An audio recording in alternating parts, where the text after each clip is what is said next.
Lois Letchford. I'm the author of the book Reverse to Memoir, and welcome to our YouTube live series When Learning is Trauma. Lisa, over to you, then we'll introduce our guest, Keisha. Yes, hi everyone. I'm Lisa Mccarty. I'm working with Lois. We're doing When Learning is Trauma, and I'm really excited to talk to Keisha today because I missed the conversation that you guys had leading up to this. So I'm excited to get into this. Welcome, Keisha. Keisha lives in Manchester, UK, and she said she has many passions. She's a wife, a mother, inspirational speaker, and radio diamond presenter, Jamaican parish ambassador, project operations manager for the Northwest, founder of Empowering Dyslexics, and creating awareness of dyslexia and dyspraxia. She's passionate about speaking and sharing her story on the importance of believing in yourself, while also writing a book on experiences with dyslexia and dyspraxia. Welcome, Keisha. Tell us about your journey. That's got to be the starting point. Thank you, Lois. Thanks for that introduction as well. Well, where do I start? It could be a long story. I don't know how far you want me to go, whether you want me to go back to Jamaica, growing up in Jamaica, coming here in the UK at 14. My first question is, where did the trauma happen? Did you have trauma in school in Jamaica, or was it only in the UK? Yeah, it was a bit of both really, because in Jamaica they have no understanding of dyslexia at that time when I was going to school. That was in the 80s, 90s. So I struggled with certain aspects of schooling in regards to math.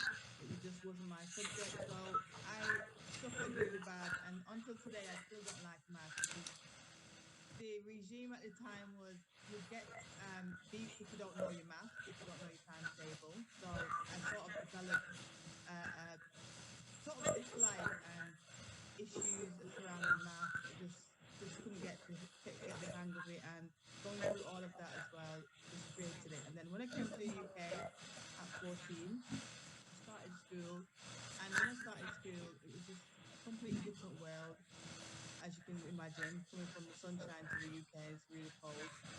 And when I started school, I got bullied really badly because of my accent, the way I spoke. They'd ask me to repeat certain things, and that really affected me for a long time because I was sort of muted, so I wouldn't put my hand up in class to say anything whatsoever because I was always having that fear of someone, pointing out something I just said. So More in the UK than Jamaica. Yeah, I think it's a mixture of both. Starting from Jamaica to the UK, to a different country, new system, trying to understand what they're trying to teach me.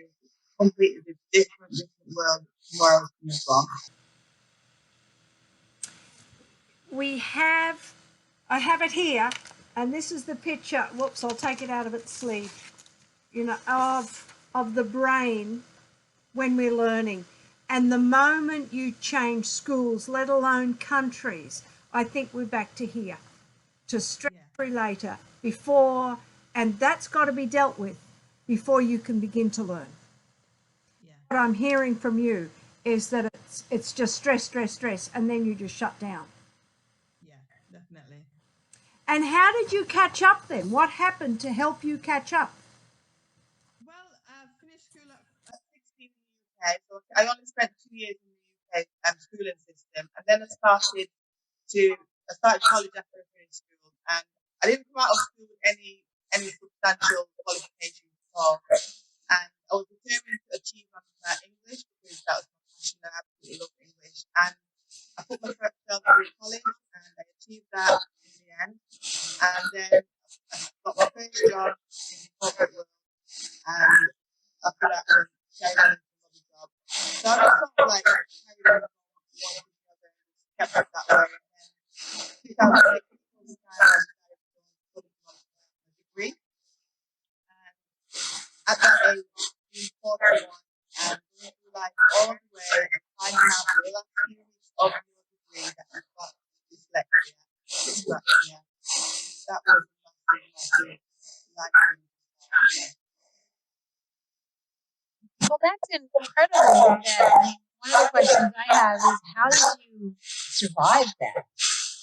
It sounds like you're coming from another country and you're having trouble with your timetables, and there's a lot of stress there. You come here, you're having a lot of trouble just fitting in, it sounds like. And then also with the schooling, and then you go on to college and you go on to get a degree. I mean, it sounds like you manage that somehow in order to do all those things.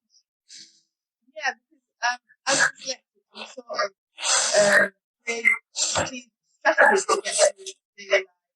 We create things that make things a little bit easier for us. So, despite I had dyslexia diagnosed only in the last 3 weeks of my degree, I managed to come out with the first class honours degree. Wow. With a degree. So, however, I look back and I think, if I knew that if I was diagnosed early on in the journey, what would I have achieved without coming out with the third? And not having the support all the way to the end. And it's just now something that I've got massive difference. And just developing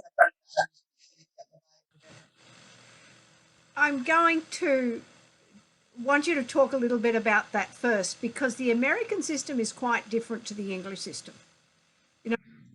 Honours degree really takes a lot of work, because in the school system in America, 70 is a pass, 80 to 90 is a B, and everyone wants 90 to 100, in the 90s. And anything less than a 90 is unacceptable. But the questions are all multi-choice. And it's, to me, the testing system here is much easier. In the UK, it's not that simple. Well, it's not as easy as that, is it? So tell us what it means to get a first-class honours degree in the UK. Well, it was to get a first-class honours degree. We have a thing where we have exams, so we have a mixture of exams and then assignments. So sometimes you can get an assignment ranging from 3,000 words at the minimum, going up to 10,000 words assignment. However, to me, I was really, really happy with myself to achieve that, regardless of what I was going through. So it's one of the greatest achievements that I've done. That I came out of there with a first class honours degree, while I had dyslexia and dyslexia, with no support all the way through. And it really has made a massive impact on me. But your strength is in English, in writing. Yeah, I love writing. I love communicating, and that's my passion. That's my strength, communicating and also writing as well. I'm jealous. I am so jealous. So what are your weaknesses then? What do you struggle with? Oh, that's a lot. Things in my studies. I go back to my studies again. It's when I'm doing assignments and trying to get my understanding of what I need to do. It takes me a lot longer to get my head around it. Also, I can read something and then I just forget. I can't remember what I just read. So I have to reread it again. And then things like making notes as well. That is trying to put things down to get it right on the word. Sometimes I struggle. I know what I'm trying to say, but the words just not coming. Other things like to myself, diaries, that's my favorite. I've got alarm and everything. I put everything on my phone. So I put in my phone myself 3 times with different occasions. And things like keeping up with stuff online as well. That's a big thing. With my course, now online and masters. It's just keeping up with everything. Yeah. I appreciate that. Lisa? Well, I'm amazed that you didn't have any supports through any of that. But my question is, how did you feel about yourself going through that? Like, did you feel different? Did you feel a sense of despair? I don't know. Like, it's amazing to me that you didn't have the support and you didn't know why you had some struggles. How did you feel about yourself at that point? Your parents would have found out that I was dyslexic? No, before that. Yeah, before that, here you are doing, essentially very well, maybe working really hard on this, and having some struggles with no support, not knowing that you're dyslexic. What was your self-esteem like during that period? It was very frustrating because here I am, I know there's something not right, and I know that I have challenges, but I just wasn't sure how to do it. I just wasn't sure how it was, what it was that was going on. So my self-esteem was fluctuating between, different things, what's going on in my life as well. Because as you know, dyslexic, it only takes a little thing to just throw everything out there, out the pot, you could say. So it was a lot of frustration, a lot of doubt in myself as well. At the time was, can I do this again? Am I really capable of doing this? Those were the things that came up at the time. But I knew within myself that I've gone through so many challenges already, and I knew that this one was just one. I can feel with you. I know exactly how you feel, with doing that work. And yes, I can do it. I know it. But getting it, for me, it's getting it down on paper. Yeah. And not only getting it in a way that's acceptable to the professors. Academically, yeah. Yeah. And that to me is that stops me from doing it. And like you say, your emotions are going up and down and up and down all the time. But anyway, that I love it. But you wanted to talk about what you wanted people to know about dyslexia. My mission right now, this is why I develop empowering dyslexia, because my mission is to create more awareness, especially in the Black community. There's a lot of stigma attached to it. There's a lot of shame. There's a lot of embarrassment. There's people not own up to the situation that they're going through. Some people don't even know that what it is, like myself, what it is. Some people just don't know. So my mission right now is to empower them, let them know that it is superpower. You are blessed and you are gifted. There's nothing to be ashamed of, nothing to be embarrassed about. It's more to own that superpower, own who you are, knowing that you are dyslexic or whatever other condition you may have. That is a game changer for you. It really is. So I just want everyone out there to think we are superhuman. That's the word, the superhuman. Because we think so differently. We think outside of that, and we are solution driven. We find issues, we find when we have a problem, we always find the answer to things. We always very empathy. So what I want to say to you is just find out what it is, find out what it is, own it. The moment you own it, your life is completely changed. Nothing to be ashamed of. You should be so proud. You are. And yet there's so many people that will say, well, it's not a superpower, this is terrible, this is awful, I can't do it. And it's just interesting that you have it's almost like it's just a mind shift to say, okay, well, I have struggles in these areas, but the second as you said, own it, and then look maybe more to the positive aspects and focus on that. Is that basically your mindset how you did it? Definitely. And speaking to recently, I was saying there's so many things that we can do to help ourselves and help others as well. I was saying that I am things that I'm struggling with. So there's the thing that you can do.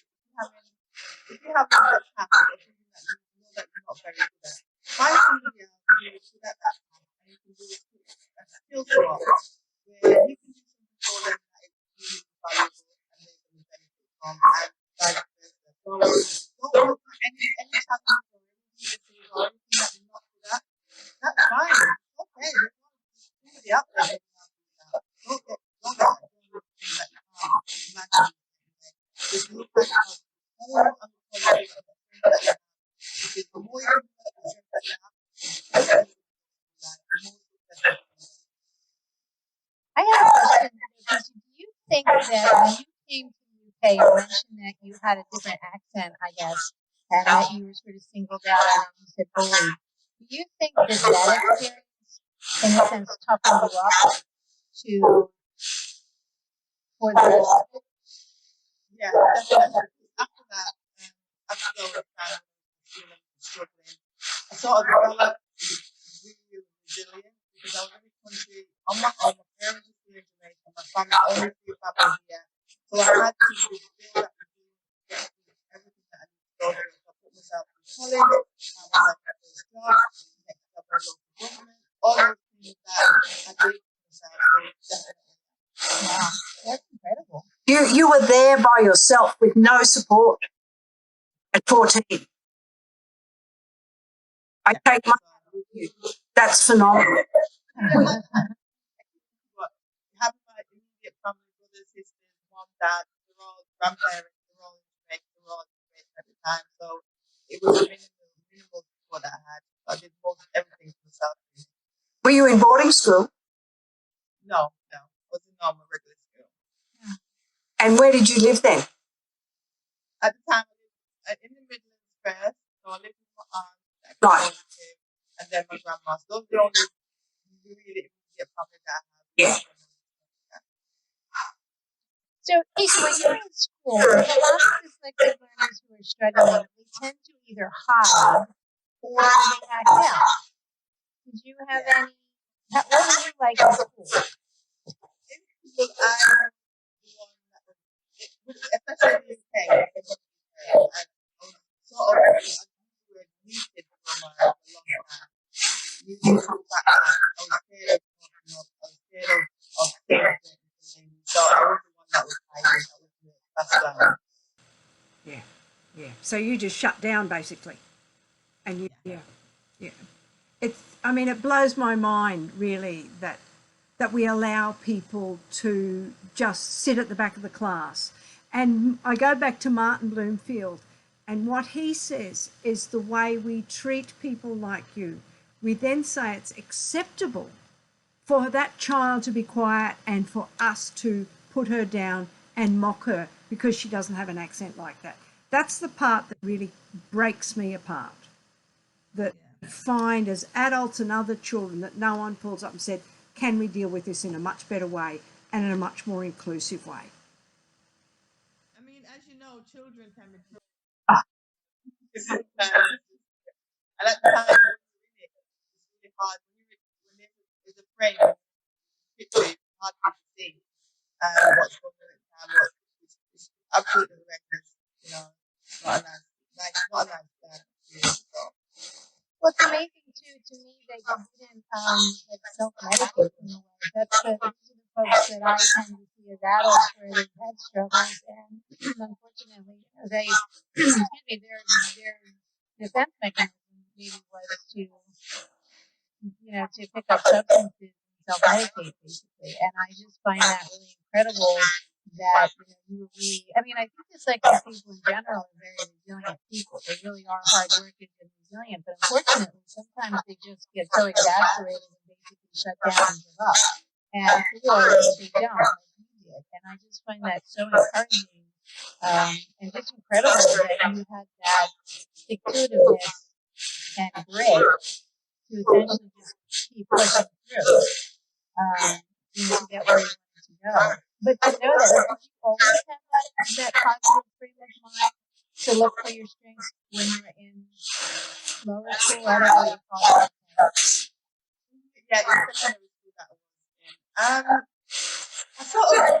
I think that was like a situation where I had to get through. So my mission was I wanted to get an education and I just wanted to go forward and do what I needed to do. So as I said earlier on, little strategies that I developed to help me to get through that as well. And having this mindset that, actually I can do it, put my mind to it, I can do it if I work hard enough. So that was my strategy. I do have another question. I'm so fascinated by this story. Sorry, I'm monopolizing. Sorry. So you always knew that your strength, or one of your strengths, was the creativity with the English language or with writing and that sort of thing. And I find that a lot of dyslexic learners tend to be really good in other areas that don't involve language, like maybe artists, or I don't know, builders are very hands-on learners. And I wonder if that's part of the difference between how you were able to push through, because that's the thing that you were going for, versus these kids that basically don't find anything for themselves in a traditional school setting. I don't know, I'm just throwing that out there because I find that interesting. You know, there's a real overlap between poor teaching and dyslexia. One of my biggest concerns for marginalised people of any race is that they do not see themselves in literature. And that compounds any learning disability that they have. They start to question, not out, they can't say it out loud, but why should I be doing this? But that sounds like it goes back to what she said earlier about helping communities. Maybe that's part of that. I mean, I'm sure it's part of that. Yeah, definitely that. Because it goes deeper to say, you know, you have to be able to see. I can't read if I can't see it.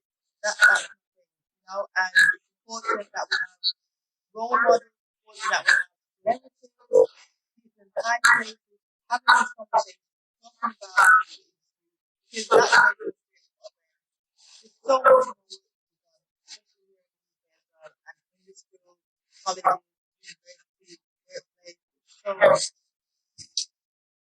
Everywhere. When I teach young children in particular, and I was teaching a young black boy, he was repeating second grade, can't read anything, and I had been given, or we had access to a certain number of books, well leveled for these children. And what struck me, particularly with this little boy, was that it was white, it was female, and it was middle class. And if you want to engage a child, don't do that. You know, and it goes back to you. How do we, what did you say? If I can't see it, I can't be it. can't be it. No. And that's there from grade one.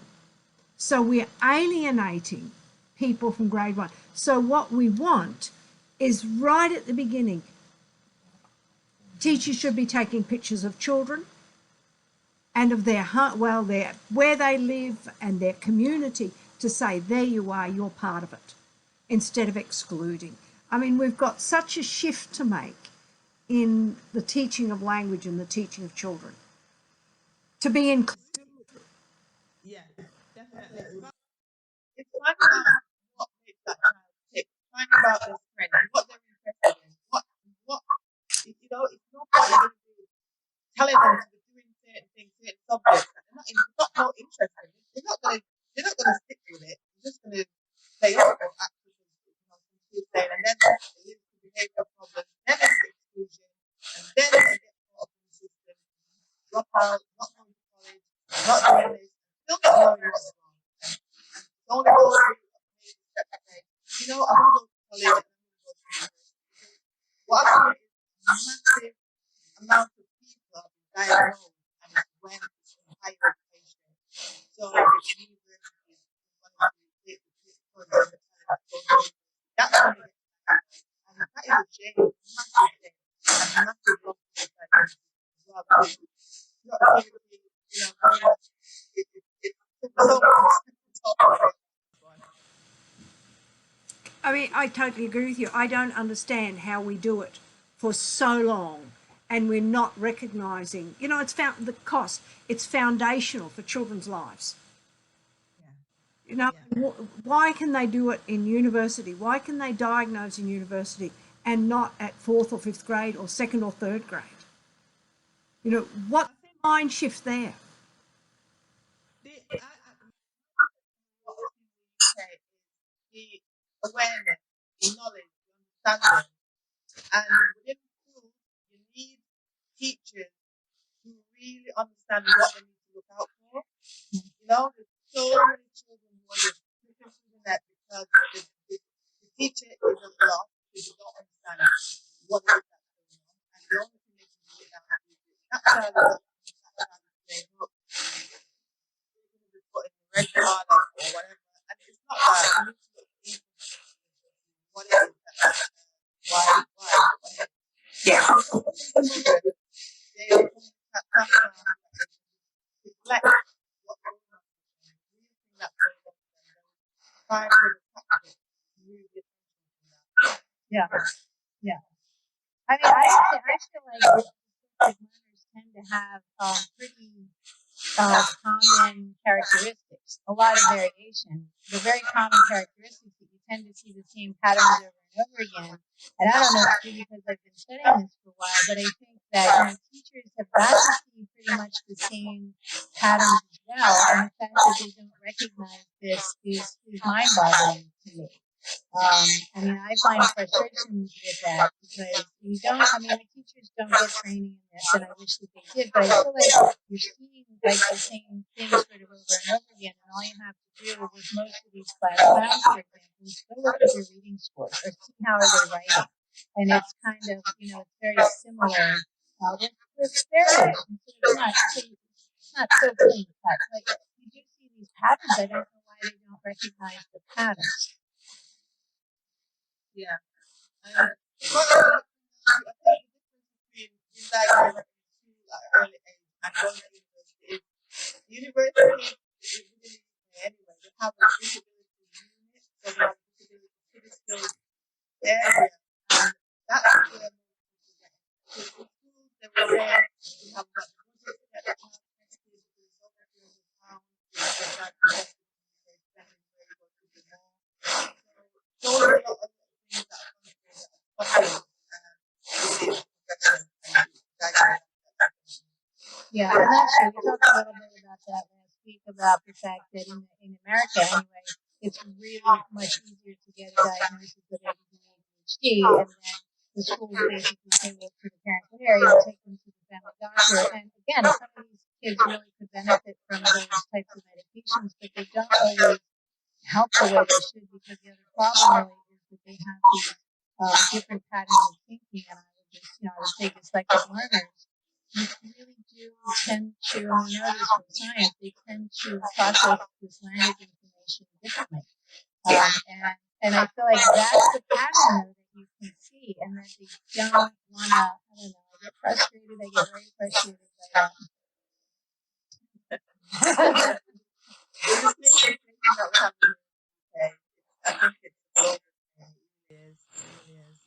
But you were commenting on you really wanted to be a force in the black community and say it's okay to be dyslexic.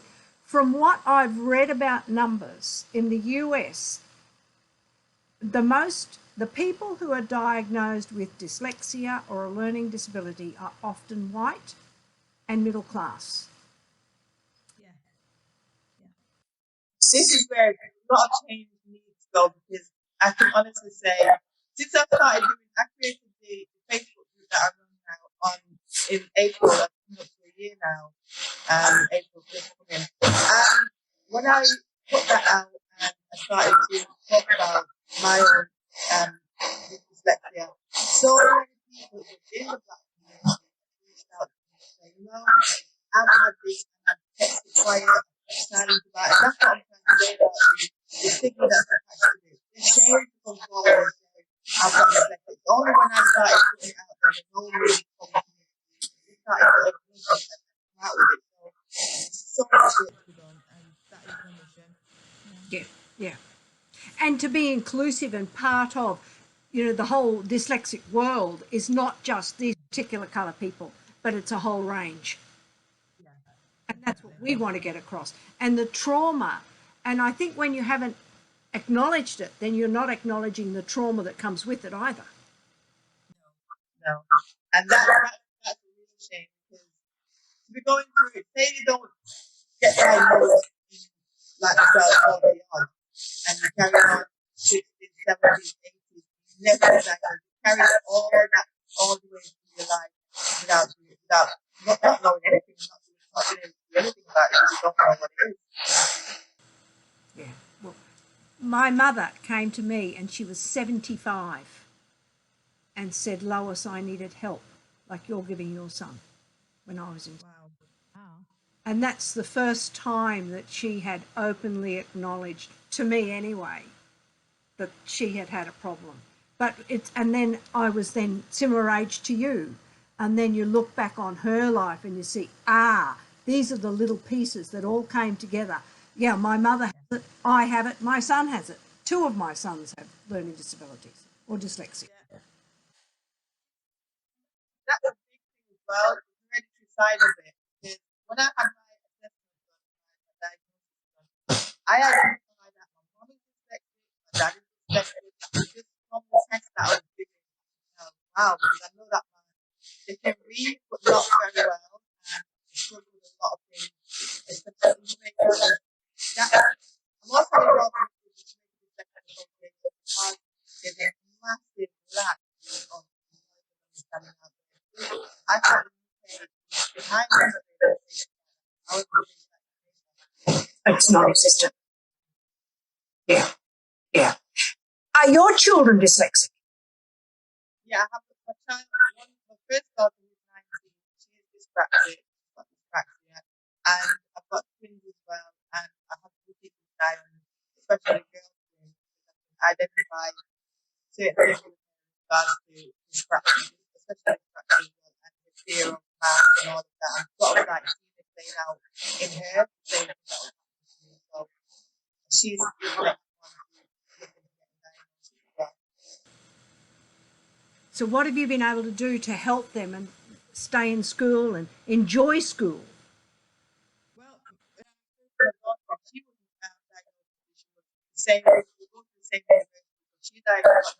She started her journey in college. She couldn't get that diagnosis. She just when I got diagnosed in university, I identified that she's always struggled with certain elements, a lot of things. And when I approached in college about it, they said that there's nothing that you can do now because you're leaving. So when she joined my college, they did everything and got her the support. Now she's doing herself. We don't have the same support worker, which is great. And she's had all the equipment, like the laptop and all those help and support. Yeah, and twin girl, I have to always keep an eye on what she's doing, her work. She's got really good to do. I think she might have to do it. She's always doing it.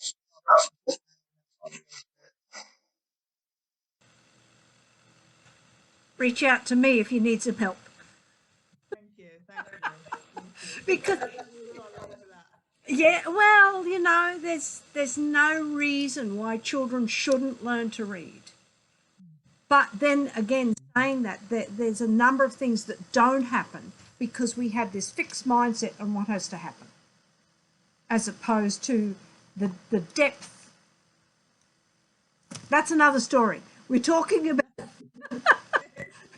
we're talk, you know, the importance of stopping the trauma. And as you kept saying, the things that we can do. And you were saying for adults, I love that idea of swapping skills. That I've never come across before. Tell me more about that Okay. and your other solutions. Yes. So, for example, if you was working with business, if you had your own business, and you struggle with things like sending emails and making sure that everything is correct in the email, the spelling, everything is right. If you struggle doing that, find someone who's more, you know, more open doing things like that. That's their game. That's their board game.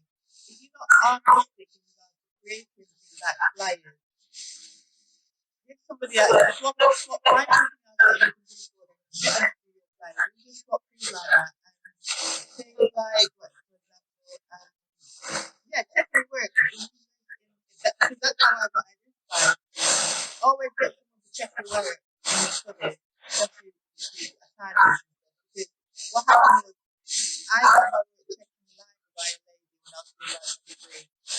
And the reason why I was identified is because the spell check on my laptop wasn't working at the time. And that one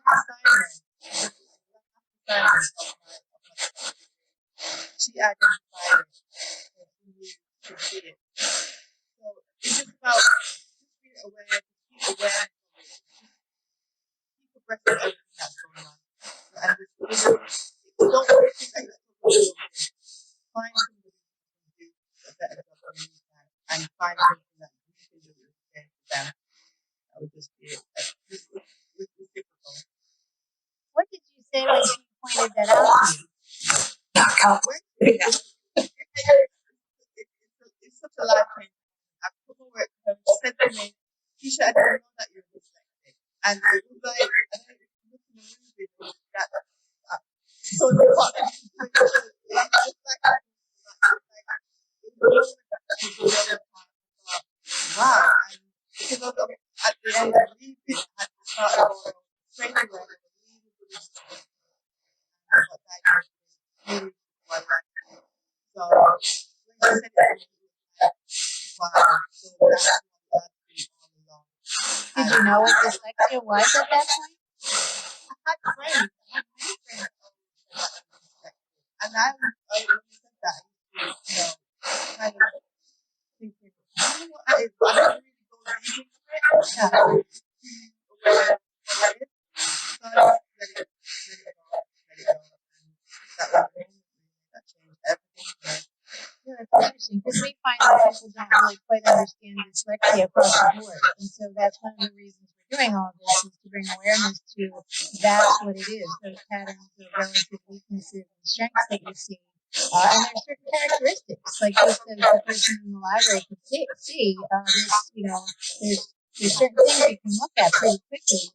And so I think that the more people really start to really understand what dyslexia is, hopefully this problem will start to get fixed. That is so interesting. This is why I want to go back to where she was able to identify she had a problem. She knew that certain things the way that I count things, the way that I wrote things, the way that I worded things, the way I put the way I left it around.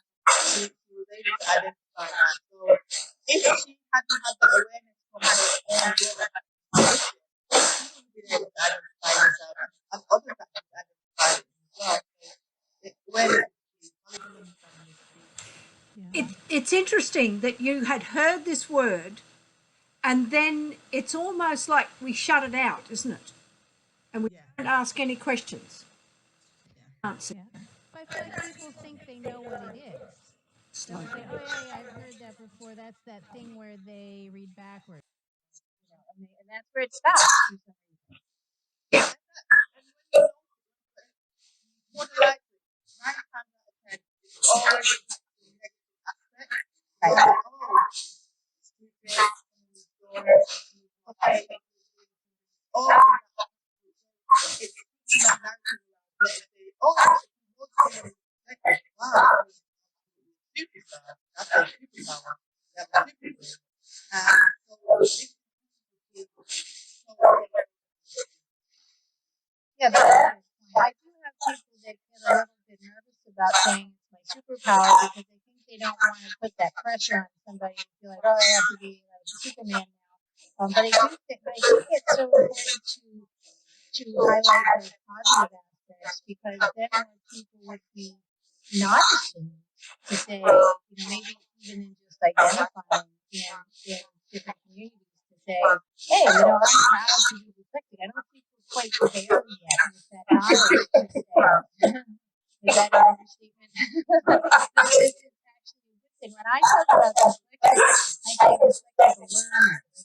And then I go on to highlight the wonderful ways in which they can do these things, which is dyslexic people sometimes they don't even know that is because of those characteristic strengths that they have that maybe other people don't necessarily have. We're getting there.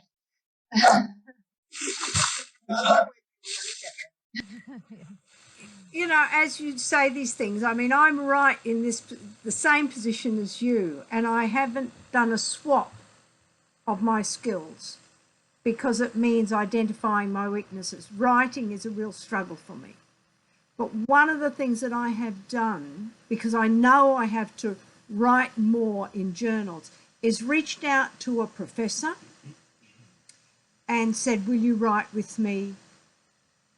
And that has been huge. But for me to reach out, it makes me very vulnerable. Definitely. I totally get what you're saying. Because we don't want anyone to sort of identify that we all might have a flaw there, because people see us, and one of the biggest things is people say, no way you're dyslexic. You can't be dyslexic. And they're saying that because they've got a negative attachment to it. They think, oh, you're so amazing that you're able to do that. But, some people are like, oh, I love you so much. But they've got some background. How many 20 times I've edited that phone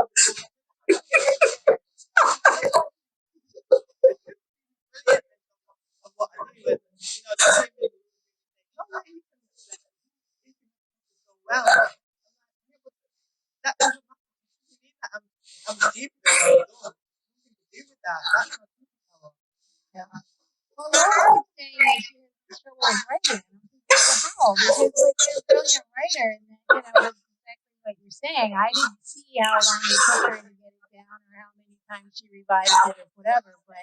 But I think that dyslexic learners are so creative. And my middle son really struggled with writing, big time in school, and now he's actually doing some writing, and I enjoy the way he writes. Technically, there's some issues with it, but I don't focus on that because we know why that is, and who cares? Because it's the creativeness. Now, I do a lot of reading. I am a reader, and I love it when the writing is good, not technically. I mean, like creatively, when the writing is good and the story is good. And sometimes I'll read a story where the story is not so great, but the writing's so fantastic that I love the book.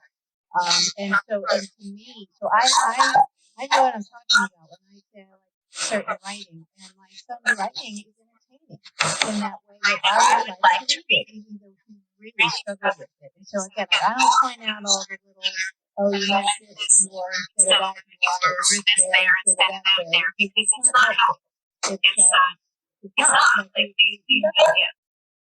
Not too confident as well. I don't have people pointing out evidence that, oh, you did that, oh, you did that.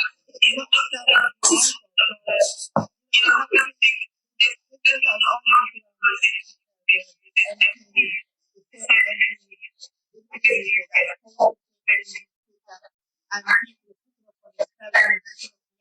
and then put a statement out saying, listen, I'm not doing it on purpose.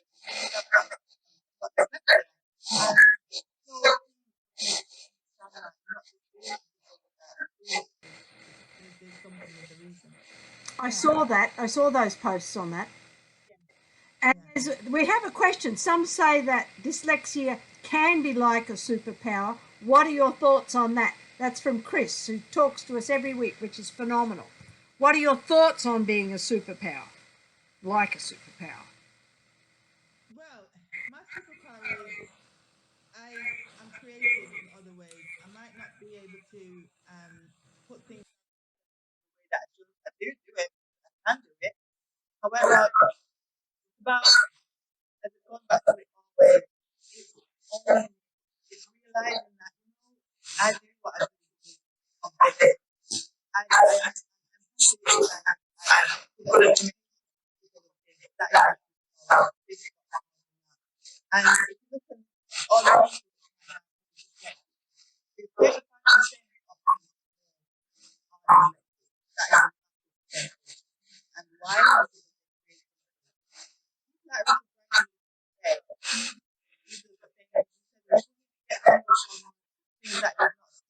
doing, because you have people around to do those things, and he is only things that are great, things that are amazing. That is all. That's people want to identify it. Okay. yeah, that's so important. You can see me identifying with you. You and I must be sisters. Because I think like when you go to school and you're always lesser, because you've not been identified or you've not been given the support. Even though I wasn't traumatized in such, you're never allowed to be really good because everything else holds you back. And that Yes. impacts the way you see yourself as an adult. And, you know, the first thing that'll come out of my mind is I'm stupid. Yeah. Yeah. It's overcoming that and working on getting rid of that to say it's And okay. another big part is trying not to listen to other people's opinion and what they think of you, because what they think of you is never going to be anything. It shouldn't be your business. It's nothing to do with you. What they think of you, and that is a massive thing for dyslexia, because we have to try so hard in everything that we do. We don't want anyone to say, find fault in anything that we do, identify that we have got weaknesses that we have to do.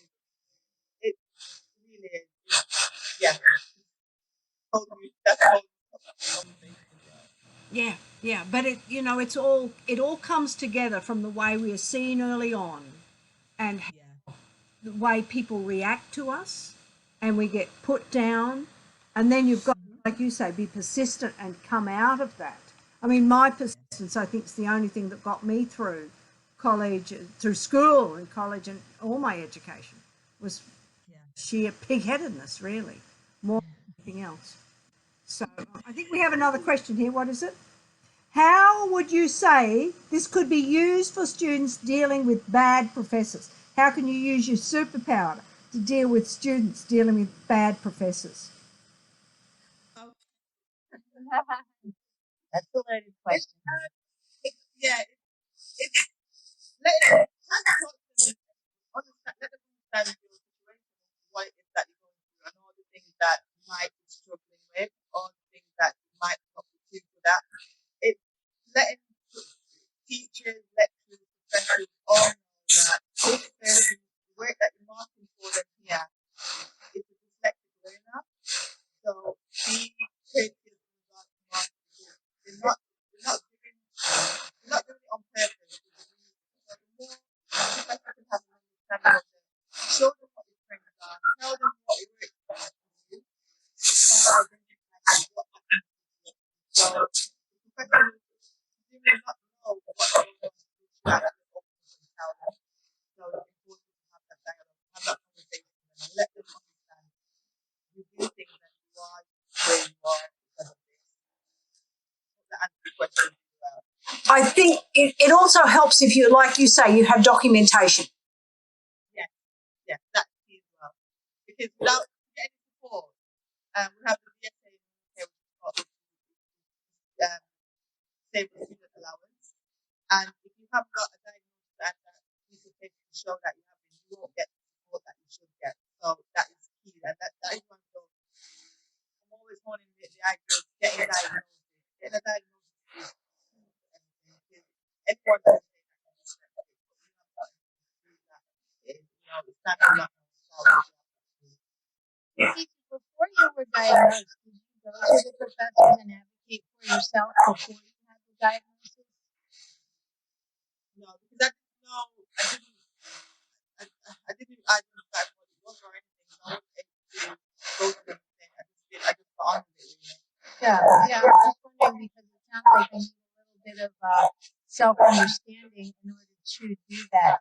A lot of dyslexic learners might feel very nervous to talk to a teacher. So it sounds like what you're saying is you really understand yourself, get that diagnosis, and then you really have a leg to stand on once you understand yourself. Does that sound accurate? To be able to stand up to authority basically and advocate for yourself, in a kind way, in a calm way, but you need to do that. You have to be persistent, it sounds like, too. Yeah, because now I have the experience, because as I said before, during my BSc, which is my degree, I didn't have the confidence. Now I've been diagnosed, I'm doing a master's, I know how to advocate for myself. I know what to tell them now. They understand I have a learning plan also. So this is why it's important about diagnosis. You get a personal learning plan, and that will help you through it. Yeah. And I would say maybe mentorship too, or find that community and get some backup, I guess. On my I have through converse with other students, I identify that they too had struggles. So I reached out to them to help them in the way that I can. Sometimes it's simple things like trying to find our internet system where they might struggle with. And I always reach out to anyone that I reach out. I know the struggles myself, so I don't want anybody else to go through the same what I've gone through. I always help any way that I can. That's great. We've been talking for 50 minutes. I'm trying to summarize what you've said. And I think, if I say build on your strengths is one of the first things, identify what you're good at. And then we acknowledge what you're good at, but acknowledge the weaknesses and get support to do that. And if you need to then do some swaps or outsource what your weaknesses are, do that. That all helps you through. And then, that in the black community in particular, that it's okay to struggle with things and put out that you're not lesser. Yeah. Is there anything else you want to say? Quite a lot of it. Just be able to say to people, don't get too hung up about little things. Look at the bigger picture. Look at your potential. It's all about looking at your potential. Look at what you can achieve. There's nothing out there that you can't achieve. The thing that sometimes struggle with is that confidence. And my confidence from my diagnosis, finally having knowing what it is. So that's what I'm trying to say. If you see that, I do a fine as well. Because I can identify what it is. I can often see people do. And then when I say to them, I think, might think in there, and then they'll have that defense, quite defensive about it. Like, oh, no. I don't know that. It's fine. I'm going back to about the negative connotation that they have attached to dyslexia. So all I can say is, if you think there's something like not right things clearly, you might be switching left and right. In the case of dyspraxia, it's the case of you're not able to understand instructions, you're not able to, for example, drive. I've gone around about 6 times before, because I got a bit out and I walk into things, I bump into things. So when you know, you might be doing what you're doing, you open mind and you use it out. So important. And also, the network that you have, network is so key. Really is key because when you can open up and have dialogue like this, it gives you so much self-respect. There's other people out there that is going through what I'm going through, and you can relate that to other people there. And especially within the black community, it's seeing more prominent figures coming out and saying, oh, I have got dyslexia. And I'm super proud. I'm proud of it. Yeah, I've seen that, which is very good. Oh, thank you for spending time with us, and we'll certainly have you back in September. Where can people find you? They can find Facebook, type in Empowering Dyslexic, that's my group, and run that with beautiful Marcia. Oh, yes. Yes. Yes. We run that. I created it. She helped me to post things. And so it's very active in there. And also they can find me on Instagram and also on LinkedIn. LinkedIn is my place. That's where my dyslexic people are. More on LinkedIn. Do we do Twitter? Yeah, I do, but not much. Instagram, LinkedIn, and Facebook. There's only so much I think you can do. That's my. Yeah. I'm not too keen on chipping away of doing what I do on there anyway. Yeah. Lisa, where do we find you? Well, apparently, I should probably get onto LinkedIn because that seems to be where everything's happening, and I'm getting lost in in the sauce over here because I'm on it, but I never check it. So I am going to make a promise to you that I'm going to check it out and I'm going to get more active with LinkedIn. I am on Facebook, and you can find me talking to Lois on Monday afternoons. And I'm on Facebook. I'm on Twitter at Letchford Lois. I'm on LinkedIn, and you can find my YouTube videos, and there's a whole range of videos that I talk about.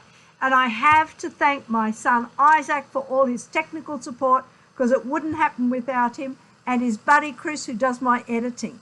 And next week we talk to Vic Williams, also from the UK, who runs the audacious training company Dyslexic. He's delivering bold initiatives and forward-thinking change leadership. So, Wow. yes, I said I can find myself. I could find myself on Facebook, and I've just repeated all of that. And I get my COVID shot tomorrow. Oh, good luck. So we'll see. You'll be Anyway, fine. thank you so much for your time and for your expertise. And I'll write up a little blog about what we've talked about today. Thanks, Lois. Yes, Thank you. I will talk to you again soon. Thanks, Lisa. Take care. See you Bye. soon. Bye. Hang up.